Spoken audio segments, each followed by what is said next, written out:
Si je te demande par exemple, What have you been up to? Quelle peut être une réponse assez intéressante à cette question? Yes, I've been around focusing on my project. Et si je te demande par exemple, What's up? What's good? Or How are you doing? Quelles sont quelques manières assez intéressantes de répondre à cette question? I'm doing great. I'm tip top. L'anglais, ce n'est pas les maths. Ça ne s'étudie pas, ça s'apprend. Car bien entendu, ce n'est pas une matière académique, c'est une langue.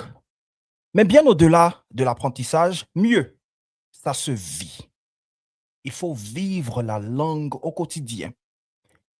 Et comment vivre la langue? C'est à travers une immersion linguistique qui ne dépend pas de là où vous êtes. Ça ne dépend pas de la langue qui est parlée dans le pays où vous vivez. C'est un ensemble de conditions qu'on crée, un cadre qu'on crée pour vivre la langue au quotidien. Aujourd'hui, nous allons en parler. Si tu souhaites apprendre sérieusement l'anglais et passer au next level, regarde cette vidéo jusqu'à la fin. Oh, look who we've got here. Is this Rocky? Yeah. Hey, Oh, Rock. hi. Yeah, it's been a while. What have you been up to? I've been around doing great. What about Wow, you? this is wonderful. Welcome to the talk. So, alors aujourd'hui, nous allons parler de ton expérience avec l'anglais. Et alors, juste pour commencer, j'aimerais que tu nous glisses deux, trois petits mots en anglais. Déjà, on l'a déjà fait, hein? Mais si je te demande par exemple, How are you doing? Ou je te demande, What have you been up to? Quelle peut être une réponse assez intéressante à cette question? What have you been up to? Oh, you're gonna say I've been around. Um, Ah, or so, or yes, I've been around focusing on my project and so on. exactly. Oh, Yes, like wow. I said. I love that. Et si je te demande par exemple, What's up? What's good? Or How are you doing? Quelles sont quelques manières assez intéressantes de répondre à cette question? Oh well, you could say I'm doing great. I'm tip top. I'm fine. Or so Yeah, I'm pretty good. Yes, there's several very ways good. to do that. I love that. I love that. So, let's get into it. Let's get the ball rolling. Alors, Indeed. je suis curieux sur un point. J'aimerais qu'on en discute un peu. Mhm, Moi, j'associe toujours l'apprentissage de l'anglais mhm. avec à la passion, en fait. C'est-à-dire, je pense qu'il y a quelque chose de passionnant dans ça. C'est pas juste un objectif qu'on se fixe avec juste une motivation éphémère. Je pense que ça demande de la discipline, mais une certaine détermination. Et dans ce process-là, il y a une certaine passion qui naît, j'estime. Donc, tu me diras hein, si ce fut ton cas. Mais selon toi, quelles sont les trois choses les plus passionnantes dans l'apprentissage de l'anglais? Ouh, là, je pense que c'est vraiment une question à plusieurs volets, hein. Ouais. C'est une question à plusieurs volets. Si je prends par exemple sur le plan du développement personnel. Mhm. Au développement personnel, l'anglais a cette capacité-là de vraiment travailler l'estime de soi. C'est-à-dire, tu entres même dans une salle. Le fait de Mhm. savoir que les autres aient connaissance que tu es bilingue, ça t'apporte automatiquement du crédit, ils te prennent au sérieux, ça te fait déjà monter en cran et ça développe vraiment une estime de soi, ça te travaille une certaine confiance de savoir tout ce que tu as eu à accomplir, comment les autres t'estiment, comment les autres te considèrent naturellement, même sans les connaître. Et Mm. là, l'anglais a quand même ce pouvoir-là du higher self-esteem, si Wow, je I peux love essayer. that. Higher self-esteem. Yeah, that's it, that's it. Higher OK. self-esteem. Ah, mais c'est Et super. au Donc, ça, c'est un niveau, premier point. Mhm. oui, et au niveau de la confiance surtout, c'est-à-dire la connaissance même à notre niveau de savoir que oui, j'ai été capable d'accomplir ceci, j'ai été capable de faire ça. C'est ce self-confidence-là que l'anglais a vraiment un pouvoir incroyable de créer en nous. C'est une Mm. satisfaction vraiment qui se vit. C'est Et ça. ensuite, vraiment plusieurs volets, hein, coach Alors, Mike. Il y a est-ce aussi que... le plan, Mhm. oui, Vas-y, vas-y. il y a aussi le plan professionnel qui est assez basique, Mhm. qu'on connaît tous, hein. À ce stade-là, l'anglais est vraiment un passeport. Wow. passport to opportunities, you know. Wow. A passport to opportunities. I like Yes, that. it opened doors. It opened Definitely. doors. Yes, même pas besoin de faire des efforts. On a besoin d'un poste, même si tu n'es pas forcément diplômé là-dedans, tu es bilingue, on te prend. C'est ça. Quelqu'un qui peut même avoir les compétences n'est pas bilingue, malheureusement, elle est porte fermée. Donc, Ouais. ça a vraiment ce. Je pense que l'anglais, ça, c'est un joker. L'anglais, il est vraiment. C'est vraiment une carte qu'on peut utiliser à toutes les dimensions de la vie. Definitely. Yeah. Definitely. Yeah. Wow. Oui. Et, mhm. Non, vas-y, va jusqu'au bout, hein, si tu as quelque Oh, chose à right. rajouter. No problem, no problem. Parce que, comme tu le disais, par exemple, moi, dans mon cas avec l'anglais, Mhm. euh, ce dont j'étais vraiment surprise, c'est avec au niveau de la mentalité. Mhm. D'autres le disent, oui, pour apprendre une langue, le petit secret, c'est pas seulement de connaître les mots, mais de vraiment connaître aussi la culture de la langue. Ça C'est va ça. vraiment de pair. Donc là, avec la mentalité, c'est que dans mon apprentissage avec l'anglais, je me suis rendu compte que j'avais plus peur de faire des erreurs. J'avais Ouais. plus cette mentalité là où je me mettais des barrières, des limites. Non. À ce niveau-là, ça a vraiment apporté cette touche de growth mindset, you know. Exactly. Yeah, Wow. that's it. I like that And growth yeah, mindset. yeah, You need to yes. And cultivate a growth mindset. yes, that's it. Et tu n'as plus peur de faire des erreurs, tu Mhm. es vraiment sans limite. Comme ils le disent aussi, hein, cet adage-là, unless the sky is the limit. So, Exactly. oui, donc vraiment, tout ça, ça vraiment, vraiment de te perfectionner. Tu n'as plus peur de faire des erreurs. Tout ce travail sur toi, c'est comme si tu es dans un nouveau monde, Mhm. tout en étant une certaine renaissance quelque part, tout en étant toujours en paix. That's it. C'est ça.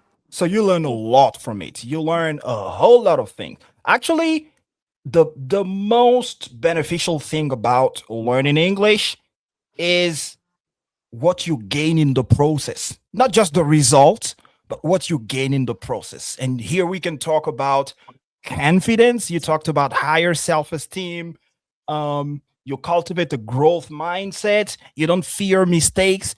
And you somehow, feel like a baby who is not afraid of mistakes, who is just making steps, observing and learning from other people around them. Alors donc, selon toi, et toujours hein, pour rester fidèle à cet exemple, cette illustration que je prends sur les enfants, si on veut se mettre dans la peau d'un enfant, un enfant qui, à ses premières étapes, est exposé à la langue, mais ne s'exprime pas d'abord, c'est-à-dire l'enfant en train de découvrir la langue, faire des connexions, essayer de comprendre comment est-ce que ça fonctionne et tout. Selon toi, comment est-ce que le fait d'avoir cette mentalité, de se considérer comme un enfant en apprenant la langue, pourrait aider un apprenant? On parle de silent period, par exemple. Stephen Krasn, il y a une très belle théorie sur ça. Hein. Silent period, c'est-à-dire la période silencieuse, la période d'observation. Est-ce que tu l'as traversée et comment est-ce que ça s'est fait concrètement dans ton cas? Alors oui, effectivement, j'ai eu à traverser cette période. Mais là, c'est vraiment, comme on le dit, tout se passe dans la tête. Le subconscient, il enregistre vraiment et il met à la lettre tout ce que tu lui dis. Donc, à ce C'est ça. stade-là, avec les apprenants, c'est vraiment d'arriver à s'imprégner que je suis née native speaker. L'anglais est ma langue humaine, si je peux le dire. Mhm. C'est ma langue humaine. Je suis née en parlant déjà l'anglais. Donc, ça enlève directement cette barrière et ça facilite les choses. L'enfant, quand il naît, il est comme une assiette vierge. Comme on le dit, c'est tout ce Mm. que tu mets qu'il arrive à retenir. Il sait Wow. pas, il sait même pas s'il est francophone, il sait pas s'il est anglophone, il sait pas s'il est chinois. Mais c'est cette Mhm. capacité-là qu'il a à son milieu, qui lui intègre tout, Mhm. qu'il arrive après à retenir et après le partager. C'est Donc ça. là, à ce niveau, c'est vraiment de l'apprenant, si par exemple il est francophone de base, Mhm. d'avoir en tête que je suis déjà anglophone. C'est ça. Il va même, il va être même conditionné à se comporter comme un anglophone. Il Mhm. n'aura même pas peur de cette langue. Et puis là, je vais rejoindre un peu ton nom, comme tu le dis, démystifions l'anglais. Il va se trouver même à démystifier l'anglais. Mais c'est ça le concept, hein. Yes, C'est that's vraiment ça it. l'idée. Yes. Ah, mais c'est très bien. J'adore j'adore le développement et la méthode de travail que tu as utilisée. Je pense que c'est quelque chose d'assez intéressant. Peut-être qu'on aura l'occasion d'aller en profondeur pour en parler. Sure. Mais faisons une petite transition ou un petit break pour toucher un aspect assez pratique de la langue, la prononciation. Et on parlera effectivement de la prononciation. Mais Mhm. juste pour illustrer ça, alors, voyons voir. On a quelques mots que tu as eu à utiliser tout à l'heure en parlant. All right? Mhm. Voilà, Yes. voici quelques mots que nous avons ici, que tu as eu à utiliser tout à l'heure en parlant. On a Mhm. hire. Bon, enfin, je vais te laisser prononcer ces mots. Qu'est-ce que tu peux nous dire? Qu'est-ce que tu peux nous enseigner sur la bonne prononciation de ces mots as a native speaker? Donne-nous tous les détails, les petits rouages qui permettent au fait de passer de, je sais pas, d'une prononciation francophone, si je peux l'appeler ainsi, à une prononciation natural. Natural. I know.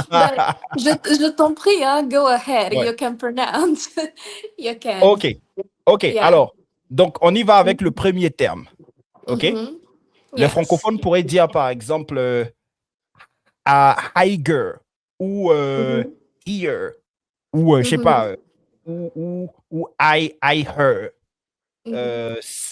self-esteem. Est-ce que ça, c'est Mhm. correct quand je dis Haiger self-esteem? No, no. Là, Hmm. le G, il est quand même muet. C'est Voilà. higher. Higher. Exactly. Higher OK. self-esteem. OK. Très bien. Très bien. C'est Yes. très intéressant. Donc, Et alors, Mhm. pourquoi est-ce que, au fait, quand on est francophone ou quand on n'est pas anglophone et qu'on Mhm. essaie de prononcer ces mots, quand toi tu dis ça, ça donne l'impression d'être, je sais pas, il y a une touche particulière. Mais un francophone, quand il va essayer de prononcer ça, il dira par exemple higher self-esteem. Pourquoi est-ce qu'on ne dit pas estime et puis on dit estime? Comment est-ce qu'on appelle ce phénomène-là? Il y a quel secret derrière ça? Ah, Le... là, c'est Oui, Mhm. là, on touche maintenant au fin fond de la linguistique. Là, C'est il y a ça. ce qu'on appelle les syllabes. Parfois, il y a des Oui. syllabes qui sont vraiment ce qu'on appelle parfois stress syllable. You know, that are Exact, les syllabes accentuées. Yes, Ah, ce sont ces petits détails-là qui permettent quand même de savoir, par exemple ouais. avec record and record, de Mhm. savoir où se trouve sur les syllabes le stress, how to say that, parce Mhm. qu'effectivement, il y a des mots, quand on ne les prononce pas bien, on passe à côté. Les natifs ont cette impression-là que tu dis un autre mot. Or, ce Mhm. mot leur est familier. Ils connaissent bien le mot, mais ils n'arrivent pas à avoir des repères. Tout ça, Mhm. ça se joue au niveau de la prononciation. Super. Alors, en passant, juste une petite pause. On a une quarantaine Yes. de personnes qui nous suivent présentement. Je vous invite à partager le direct pour permettre à d'autres personnes d'en profiter. Très important, très important. Et puis, posez vos questions. Feel free to ask questions. Si vous avez des questions à Yes. poser au sujet de l'apprentissage de l'anglais, le parcours de Raki, Mm. quelques astuces pratiques, feel free. On va répondre à vos questions. On est là pour ça. OK? Très bien. Donc, ça, c'est très intéressant. Avec higher self-esteem. Et j'ai l'impression aussi qu'on relie, hein, on connecte certains mots. Donc, tu as parlé du stress, le stress qui est sur la deuxième syllabe dans self-esteem, mais on relie les mots aussi. Tu vois, il y a une certaine liaison là. Higher self, plutôt que de dire higher self-esteem. Et ça, c'est très intéressant. Alors, on a un autre mot, il y a un autre mot que tu as utilisé en parlant tout à l'heure. Tu as parlé de confidence, si je ne me trompe. Alors, ce mot, qu'est-ce que tu Yes. peux nous dire sur la prononciation de ce mot? Self-confidence. Exactly. Oh, I like that.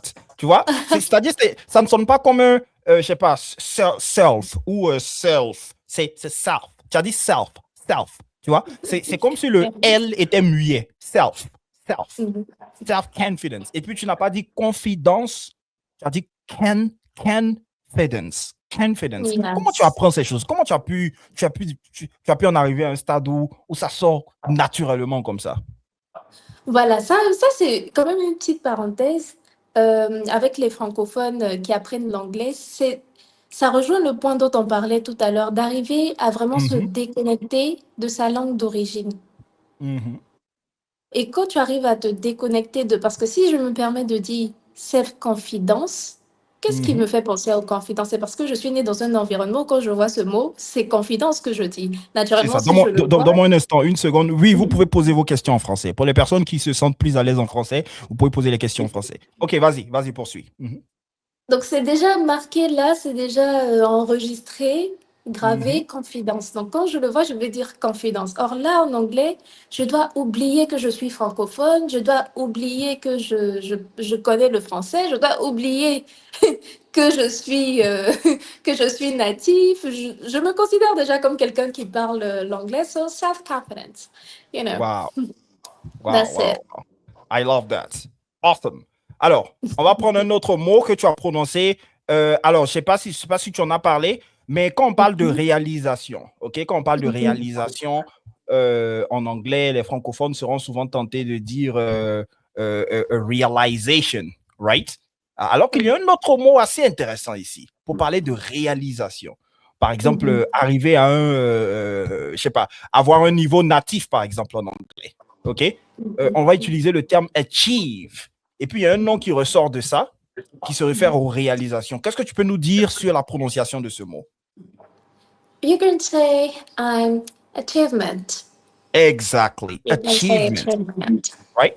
Donc ici, Yeah. le IE ne se prononce pas ear, achievement, right? Mais c'est Mhm. achievement, right? Mhm. Et puis, on a un Yes. choix. Le A, qui ne sera pas littéralement un A, mais c'est A, achievement. Alors, quelles sont les difficultés que tu as rencontrées en termes de prononciation? Est-ce que ça a toujours été facile pour toi? Ou est-ce que tu t'es heurté sur ton parcours à des difficultés en termes de prononciation? Oui. Mes difficultés, c'était plus au niveau du R. Mhm.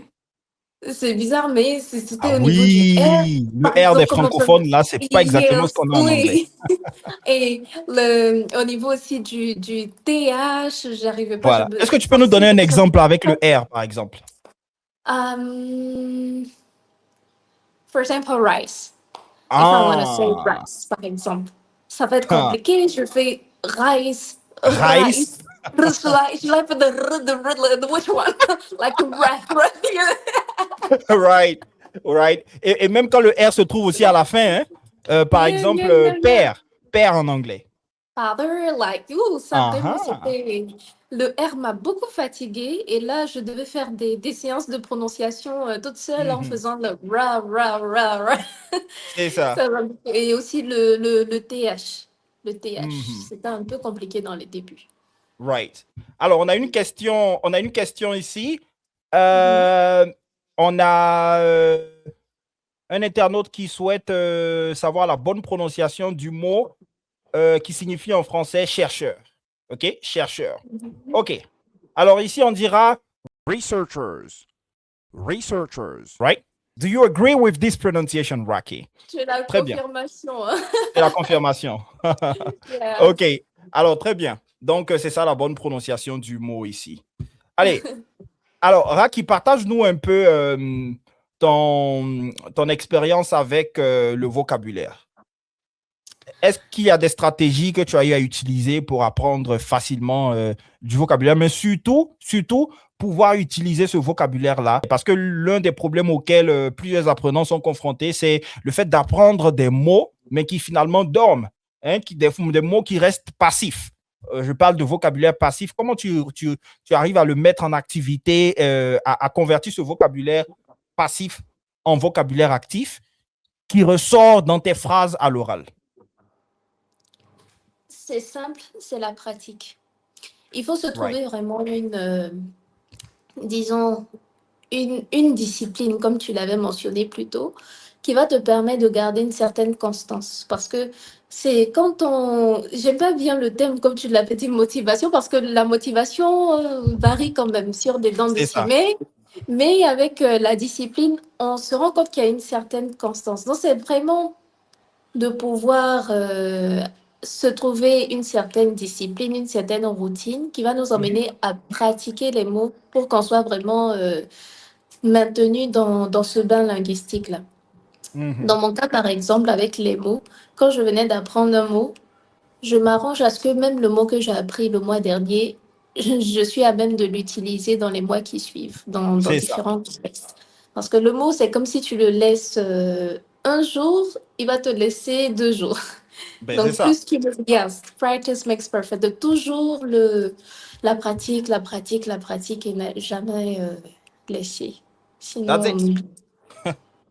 C'est ça. Sure. Practice makes perfect. C'est vraiment la Yes, pratique. practice makes perfect. Il est Yes. très important de pouvoir pratiquer au moins 2 fois des mots que vous avez appris en contexte. Donc, dans un premier temps, l'exposition, c'est très important. Comment vous êtes exposé aux mots, ben, en contexte, c'est mieux. C'est nettement mieux que le fait d'apprendre des mots ça et là ou sur une liste. Donc, il faut les découvrir en contexte. Et la meilleure manière de découvrir les mots en contexte, selon moi, c'est à travers un spoken material. Donc, un audio, par exemple, ou une vidéo, tout ce qui est audiovisuellement, je suis beaucoup plus dans l'audiovisuel ou parfois même juste l'audio. L'audiovisuel, c'est bien parce qu'il y a tout un contexte, hein, et ça permet de découvrir les aspects paralinguistiques, toute la prosodie qu'il y a autour de ça.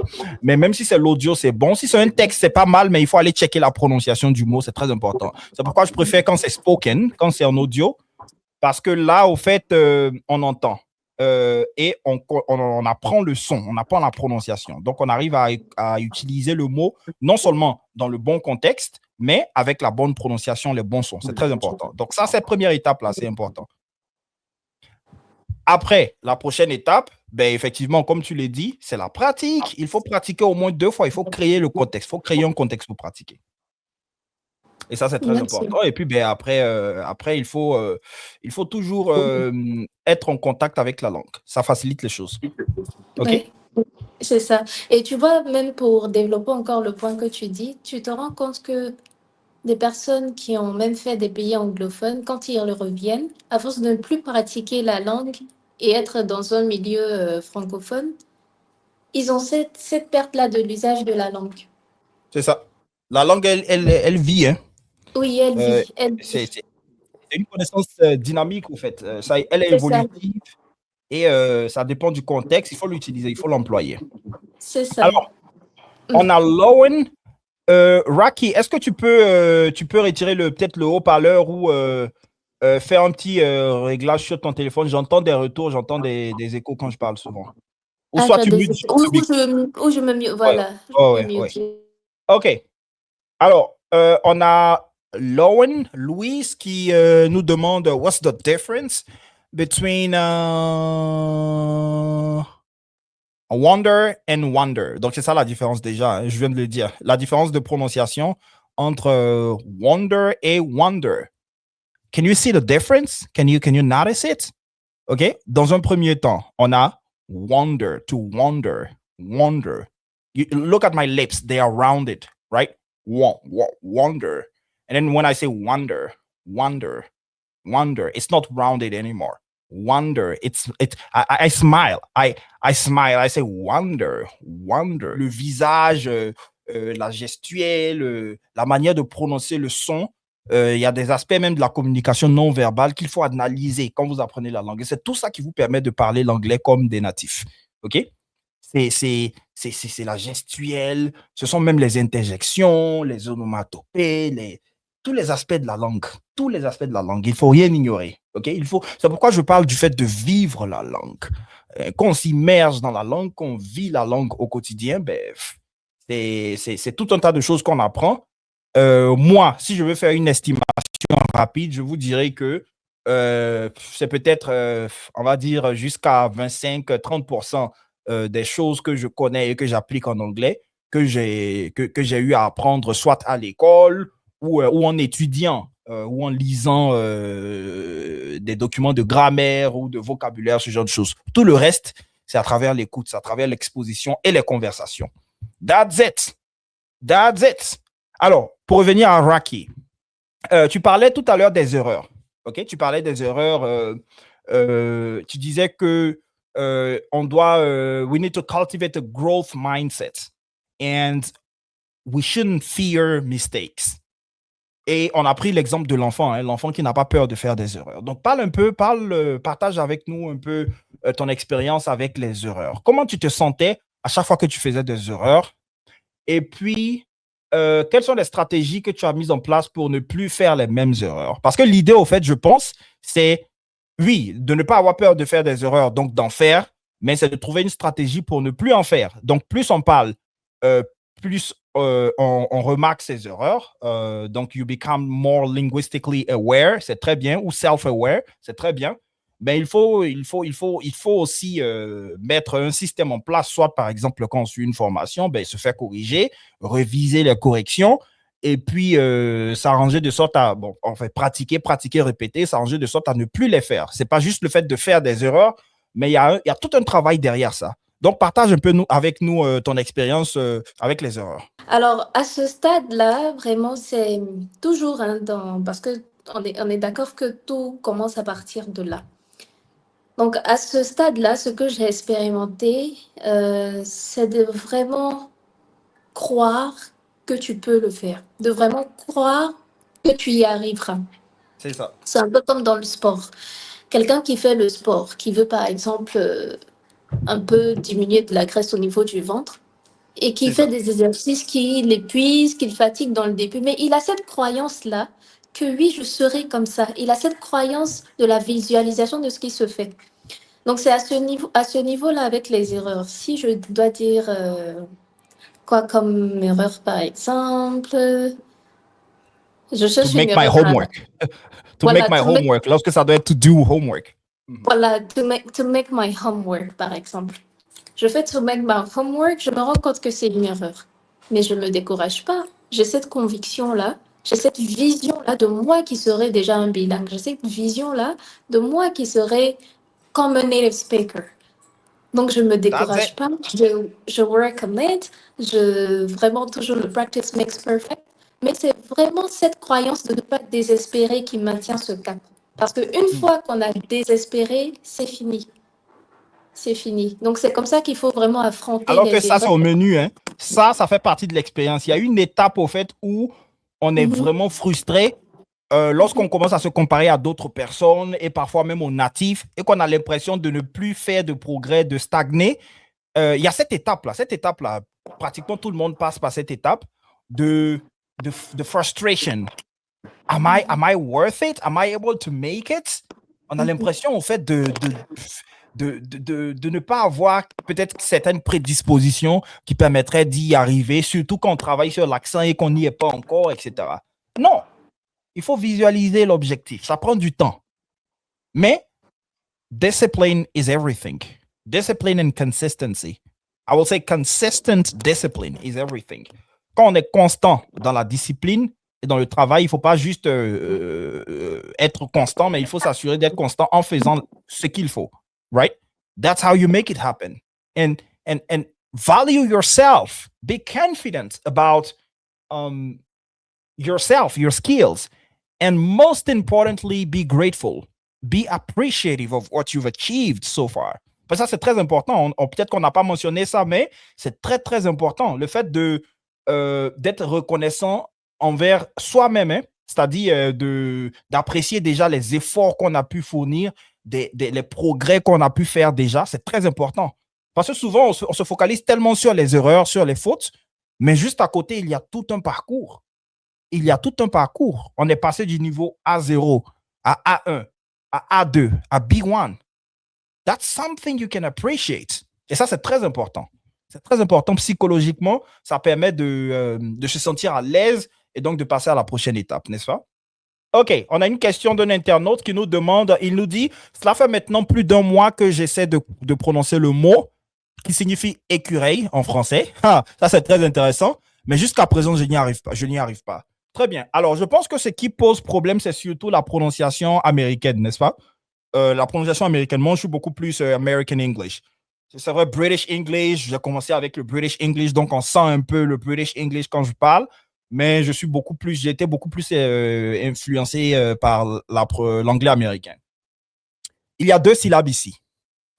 En anglais British, en anglais britannique, c'est squirrel.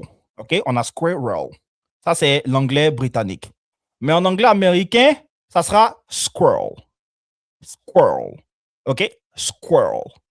Did you get it? Donc, on a squirrel et puis on a roll. Roll. Roll. Raki parlait tout à l'heure du raw. On ne dira pas squirrel. On ne dira pas squirrel. On dira squirrel en anglais américain. Et c'est ça qui pose problème. Maintenant, si c'est trop difficile et que tu ne veux pas faire mauvaise impression lorsque tu t'exprimes en anglais, si par exemple tu as un entretien d'embauche ou un test de niveau, mais rappelle-toi qu'il y a une prononciation plus simple, squirrel, en anglais britannique. OK? Alors, on a Loven Louise qui nous demande What's the best strategy to master the pronunciation of TH? Très intéressant, la prononciation du TH. Alors, il y a ce qu'on appelle le TH vocalisé et le TH non vocalisé. Voiced and voiceless th, ou TH. Voilà, on va dire comme ça. OK? Lorsqu'il n'est pas vocalisé, il y a un contact entre la langue et les dents supérieures, un petit jet d'air, donc ça donne all right? C'est ça le son ici. Comme ça. Comme dans quoi? Comme dans think. OK? To think about something. Donc, c'est OK. Lorsqu'il est vocalisé, donc là, c'est lorsqu'il n'est pas vocalisé. Alors, ça, c'est une longue histoire, long story. On aura certainement le temps de parler des voiced and voiceless sounds. Hey, Mr. Kevin! Totin Kevin! This is a good guy right here. What's up? This is a fellow English teacher. He's doing a very good job over there in Abidjan. I hope you're doing wonderful. Il est actuellement quel était le nom du centre là? Rappelle-moi le nom du centre. Je vais recommander le centre ici en direct aux internautes. Ceux qui sont à Abidjan, rappelle-moi le nom de ton centre où vous taffez. Vous faites du très bon travail. Je vois souvent votre contenu sur les plateformes et, kudos. Kudos. Very good job right here. OK, donc, allez, on poursuit. Donc, je reviens à... c'était quoi? C'était là. Donc, on a le voiced TH et puis on a le voiceless, pardon, c'est ce dont je parlais tout à l'heure. Et ensuite, on a le voiced TH sound. Donc, quand c'est vocalisé, c'est the. OK, quand c'est vocalisé, c'est the. Donc, on dira par exemple this is, on dira that is, on dira the, right? Et puis, les francophones qui ont tendance à dire the, c'est pas the. On ne dit pas, je sais pas, si vous voulez dire le ciel, vous n'allez pas dire the sky. Non, c'est the sky. C'est the. Très important. Donc, c'est ça la différence. OK? Maintenant, en termes de stratégie, c'est le même, ce sont les mêmes points de contact. Hein. On a donc la langue, les dents supérieures, etc., upper teeth. Mais on va dire que ce qui caractérise ce son-là, c'est que la gorge va vibrer. Il faut que la gorge vibre. Donc, vous posez le doigt sur votre tronc ici, il faut que ça vibre. Vous devez entendre le the. OK? You must feel a vibration right here. Donc, c'est ça la différence. Maintenant, on peut pratiquer ça avec des exemples concrets. Hein. On peut pratiquer avec, par exemple, on a dit this, on a dit that, on a dit the, on a dit leather par exemple, ou leathery. Leathery, c'est en cuir. Leather, c'est le cuir, etc. OK? Donc, il y a plusieurs exemples. Alors, Totin, it's nice to hear from you. It's been a while. Good job. Alors, Language Corner Consulting, c'est là où vous allez retrouver Totin. Très bon professeur, très bon coach d'anglais. Donc, je vous le recommande fortement. Faites un tour à Language Corner Consulting. Il y est avec my guy. Ah, voilà. Donc, c'est ça. This is where we can find you, right? OK, good job. Good job right here. Alors, donc, c'est ça. Ah, very good. Very good. This is the page right here. You guys have just left a comment. Voilà, donc très bien. Alors, on poursuit. Raki, pour revenir à Raki, parce qu'on va terminer maintenant, on n'en a plus pour très longtemps. Je pense qu'on a une autre question ici. Yesterday, I faced that frustration by watching the series Stranger Things. All right?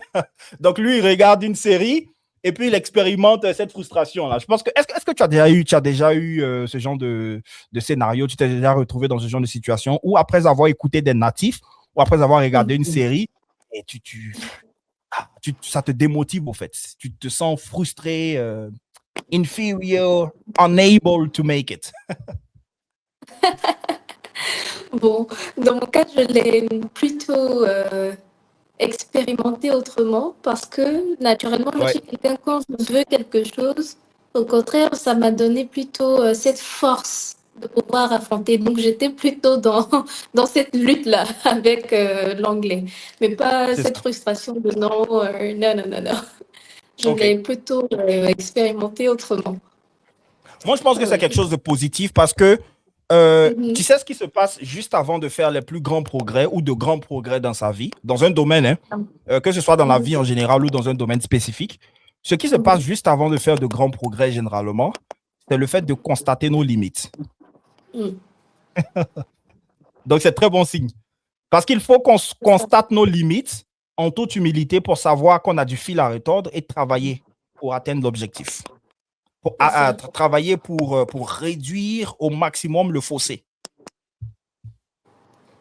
Surtout quand tu sors de cette zone de confort-là, ça Mm. c'est Exactly. le C'est le next level. yeah, You need to step out of your comfort zone to step into the next level, right? definitely. You Mm. won't move on to the next level if you remain at the previous level. C'est ça.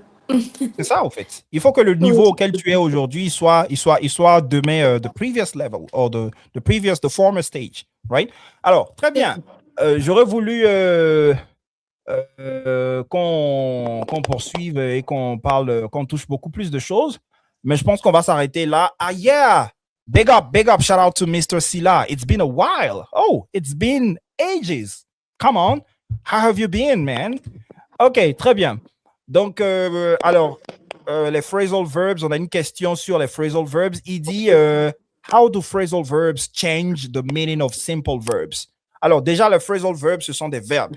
Donc, je pense que ta question, c'est comment est-ce que les prépositions changent le sens des verbes simples? Voilà, c'est-à-dire que tu as un verbe tel que to go ou to get. Comment est-ce qu'une préposition peut changer le sens du verbe get? C'est ça certainement la question. Les phrasal verbs, pour ceux qui ne savent pas qu'est-ce qu'on appelle le phrasal verb, ce sont des verbes à particules. C'est-à-dire ce sont des verbes qu'on utilise avec des prépositions. Les prépositions, ça peut être des prépositions de lieu, généralement des prépositions de lieu, de mouvement et de manière.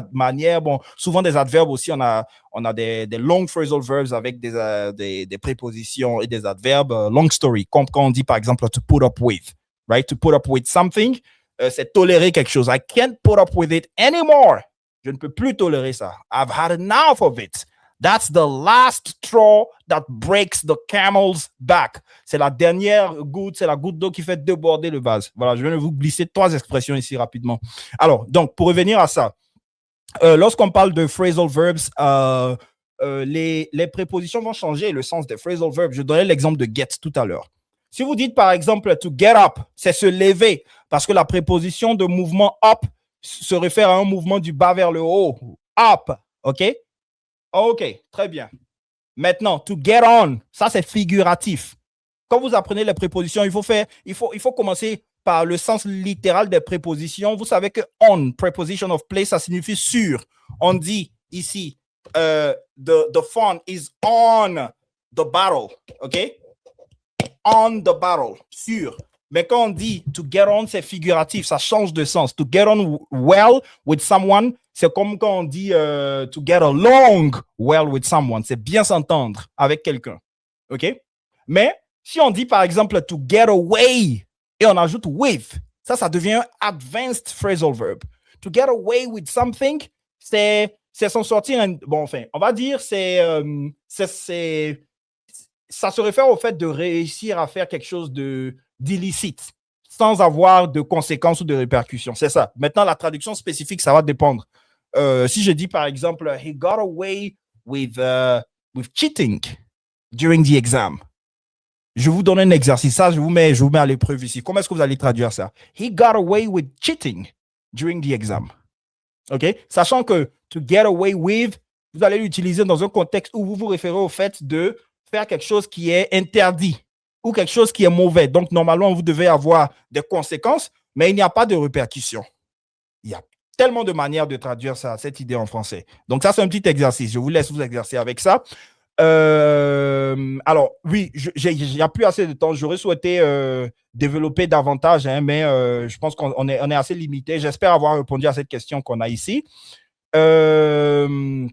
Next session, ouais. Alors, est-ce que vous souhaitez qu'on fasse un peu, qu'on fasse régulièrement ce genre de contenu avec Raki? Ouais, je pense que ça sera super, hein, que Raki vienne nous partager davantage son expérience, qu'elle nous aide avec le vocabulaire et la prononciation de certains mots, etc. Je pense que ça serait pas mal.